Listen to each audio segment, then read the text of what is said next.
Tignan niyo sila. Yan. Ayun, para.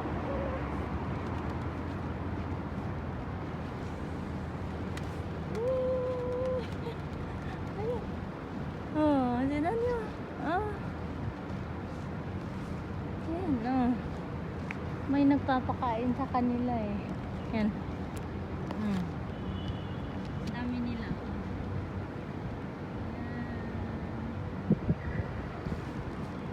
Magandang umaga guys. Happy Wednesday. Ayan yung mga ibon. Ang dami nila. Bibili ako ng eye drop at saka ano. Hindi ko alam kung bukas na yung ano, pharmacy. Ayan yung ibon. Yay! Ang dami nila oh.